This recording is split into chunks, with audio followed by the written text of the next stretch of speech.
மனோஜுக்கும், ரோகிணிக்கும் இருக்கிறதும் இருக்கு. இன்னமும் அவங்க இதே மாதிரி பல நஷ்டங்கள் வந்து சந்திக்க தான் போறாங்க அப்படின்னு நீங்க நினைச்சீங்கன்னா, மறக்காம நம்ம வீடியோக்கு லைக் பண்ணிக்கோங்க. அதாவது அகலக்கால் வைக்கக்கூடாது அப்படிங்கிறது இதுலேருந்தே தெரியுது.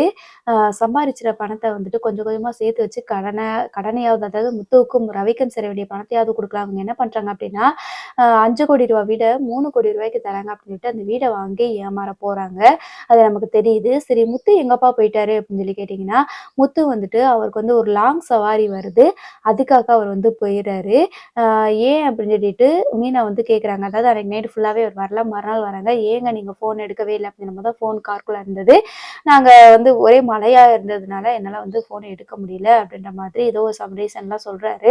இருந்தாலும் என்ட்ட ஒரு வார்த்தை சொல்லிட்டு போயிருக்கலாம்ல அப்படின்னு சொல்லி சொல்லுது. "நீ தான் அதிகமா வேலை பார்க்குற. என்னைய விட அதிகமா சம்பாதிக்கிற.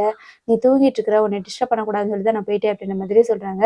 "சரிங்க. அதுக்காக நீங்க என்ட்ட சொல்லாம கூட ஒரு ஃபோன் கூட பண்ணக்கூடாதா?" அப்படின்னு அதான் நான் ஃபோன் தான் மாட்டிக்கிச்சுன்னு சொல்றேன்ல அப்படின்னும்போது தான் மீனாக்கு வந்து கொஞ்சம் புரியுது. ஓ! நம்ம சொன்ன வார்த்தை வந்து அவர வந்து கஷ்டப்படுத்தியிருக்கு அப்படின்னு சொல்லிட்டு, "நீ மட்டும் அதிகமா சம்பாரிச்சா பத்தாது மீனா. இந்த மாரி லாங் டிரைவ்லாம் போனா தான் எனக்கு கையில காசு நிக்கும்." அப்படின்ற மாதிரி சொல்றாங்க.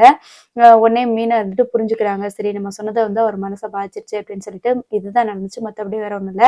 அதுக்கப்புறம் பார்த்தீங்கன்னா, நம்ம ரோகிணி வந்து பணத்த வந்து ரூ. 30,00,000 அட்வான்ஸ் குடுத்துருக்கோம் அப்படின்றது தெரிஞ்சதுக்கு அப்புறமா, "எதுக்கு குடுத்தீங்க? அதுக்கு முன்னாடி ஏன் அவசரப்பட்டு குடுத்தீங்க? அந்த டாக்குமெண்ட்லாம் வந்து சரி பார்த்துருக்கலாம்ல." அப்படின்னு சொல்லும்போது தான் ரோகிணி சொல்றாங்க, "நாங்கலாம் படிச்சிருக்கிறோம் முத்து. எங்களுக்கு எல்லாமே தெரியும்." அப்படின்ற மாதிரி சொல்றாங்க. "எனக்கு என்னமோ இதுல வில்லங்க இருக்கிற மாரி தெரியுது." அப்படின்னு சொல்லிட்டு முத்து சொல்றாங்க. "அதுக்கு தான் அங்க 2 நாள் வந்து தங்கி பார்க்க சொல்லியிருக்கிறாங்க. நாங்க இப்ப அட்வான்ஸ் மட்டும் தான் குடுத்துருக்குறோம். மிச்ச பணத்த வந்து நாங்க லோன் போட்டு அந்த பணத்த குடுத்துரலாம்னு நெனச்சுட்டு இருக்கிறோம். லோன் கட்டிக்கலாம்னு நெனச்சுட்டு இருக்கிறோம்." அப்படின்ற மாதிரி சொல்றாங்க. உங்களுக்கு டவுட்னா நீங்களே வந்து அங்க 2 நாள் தங்கி பாருங்க. அப்பதான் உங்களுக்கு தெரியும்னு சொல்லவும், விஜயாவ கையில பிடிக்க முடியல. எவ்வளோ பெரிய பங்களா வீட்ல போய் நம்ம தங்க போறோம் அப்படின்னு சொல்லிட்டு, எல்லாரையுமே தான் கூப்பிடுறாங்க. எல்லாருமே அங்க போய் தங்க போது தான், ஒரு நாள் ஃபுல்லாவே வந்துட்டு செம்ம கூத்தா காட்டுறாங்கப்பா. ஒரு பெரிய பணக்கார வீட்ல எப்படிலாம் இருக்குமோ, அந்த மாரிலாம் காட்டுறாங்க. ஆளுக்கு ஒரு ரூம்ல இருக்கிறாங்க. விஜயாவ கையிலவே பிடிக்க முடியல. மீனாவ வந்து குத்தி காட்டிட்டு இருக்கிறாங்க விஜயா. "உன்னால ஒரு 10 செங்கல் கூட வாங்க முடியல. பாத்தியா? என் மருமக எவ்வளோ பெரிய வீடு கட்டி வீடு வாங்கியிருக்கா" அப்படின்னு சொல்லிட்டு, அவங்களால லோன் கட்ட முடியல அப்படின்னா, அவங்க அப்பா கூட 3,00,00,000 குடுப்பாரு. இதெல்லாம் பெரிய விஷயமா? அப்படின்ற மாதிரி அவங்க பெரிய பெருமையா பேசிட்டு இருக்கிறாங்க. மறுநாள் வந்துட்டு அந்த ஹவுஸோட ஓனர் வராங்க. "யாரு நீங்கலாம்? எதுக்கு இங்க இருக்கீங்க?" அப்படின்னு சொல்லி கேட்குறாங்க. "எதுக்கு இங்க இருக்கீங்களா? இது எங்க வீடுங்க. நாங்க பணம் குடுத்து இந்த வீட வாங்கிட்டோம்." அப்படின்னு சொன்னோம். "பணம் குடுத்து வீட வாங்கிட்டீங்களா?" அப்படின்னும்போது, "ஆமா நாங்க ரூ. 30,00,000 அட்வான்ஸ் போட்டிருக்கோம். இது போக நாங்க வந்து பணத்த மிச்சத்த நாங்க லோன் கட்டியிருக்கோம். லோன் வாங்கியிருக்கிறோம். அந்த பணத்த குடுத்துடலாம்னு சொல்லியிருக்கிறோம். லோனுக்கு அப்ளை பண்ணியிருக்கோம். அந்த பணத்த குடுத்துருவோம் கொஞ்சம் கொஞ்சமா." அப்படின்ற மாதிரி சொல்றாங்க. "யாரு வீட்ட யாருங்க விக்கிறது? உங்களுக்கு இதுக்கு முன்னாடி இருந்தவங்க என் வீட்ல வாடகைக்கு இருந்தவங்க. அவங்க உங்கள்ட்ட வித்துட்டு போயிருக்காங்க. இந்த வீடு வந்து நான் தான் ஹவுஸ் ஓனர்." அப்படின்ற மாரி சொல்லுவாங்க. "என்னங்க சொல்றீங்க?" அப்படின்னும் போது, "ஒரு டாக்குமெண்ட்ல நீங்க சரியா படிக்க மாட்டீங்களா? இந்த பாருங்க டாக்குமெண்ட்லாம் கரெக்ட்டா இருக்கு." அப்படின்னு சொல்லிட்டு ரோகிணி வந்து எடுத்து ஹவுஸ் ஓனர்ட்ட குடுக்குறாங்க. "ஏம்மா போலி டாக்குமெண்ட் தான் இப்ப எத்தனையோ பேர் அடிக்கிறாங்க. அது கூடயா உங்களுக்கு தெரியாது? இது நீங்க கவர்மெண்ட் குடுக்கலாம். ஏன் ஒரு வக்கீல் கிட்ட நீங்க காட்டினா கூட இது வந்து போலி டாக்குமெண்ட்னு சொல்லிருவாங்க. இப்படி வந்து ஏமாந்துருக்கீங்க. படிச்சிருக்கீங்களே இப்படி ஏமாந்தது உங்களுக்கு அறிவில்லையா?" அப்படின்ற மாதிரி அவங்க சொல்லிடுறாங்க.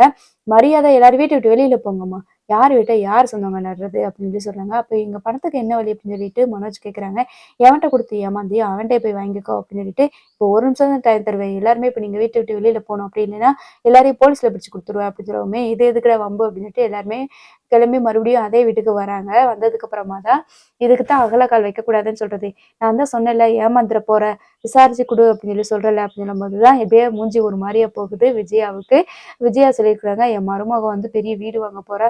நீ ஒரு 10 செங்கல் கூட வாங்க முடியாதுன்னு சொல்லி சொன்னாங்கல்ல." அதனால விஜயாவும் மீனாவும் அப்படி பார்த்துக்கிறாங்க. மீனா வந்து லைட்டா ஒரு ஸ்மைல் பண்ற மாரி சிரிச்சுட்டு போறாங்க.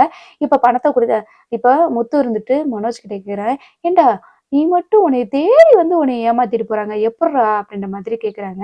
அதுக்கு விஜயா இருந்துட்டு, "அதெல்லாம் ஒண்ணும் பிரச்சனை இல்ல. இவ நெனச்சா இதே மாரி வீடு வாங்குவா. ஏம்மா ரோகிணி உங்க அப்பாவுக்கு ஃபோன போடு. உங்க அப்பாவ வர சொல்லு. இல்ல உங்க மாமாட்ட ஃபோன் போடு. இதே மாரி வீடு வாங்குறோம். வாங்கியே ஆகுறோம். உங்க அப்பாவ வீடு வாங்கி தர சொல்லு." அப்படின்ற மாரி சொன்னாங்க. ரோகிணிக்கு புதுசா இன்னொரு வாய்ப்பு வரப்போகுது. சரி நம்ம தொடர்ந்து பார்ப்போம். ரொம்ப சூப்பரா இருக்க போகுது. மறக்காம நம்ம சேனல சப்ஸ்கிரைப் பண்ணி வச்சுக்கோங்க. தேங்க்ஸ் ஃபார் வாட்சிங்.